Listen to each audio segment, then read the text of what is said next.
Hello kids, I hope you all are doing fantastic today.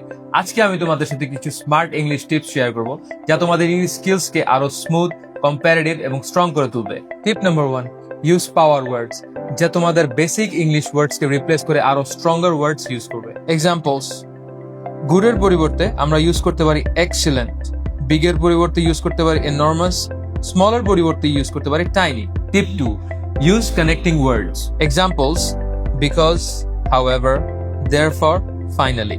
Tip 3, expand your sentences. For example, the boy is running. তারপর আমরা ব্যবহার করতে পারি the boy is running fast. আরেকটু expand যদি করি তাহলে the boy is running fast because he is late. Tip 4, learn phrases, not only words.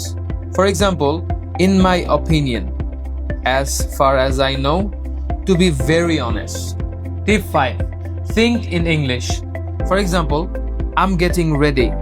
I need to finish my homework. I can do this.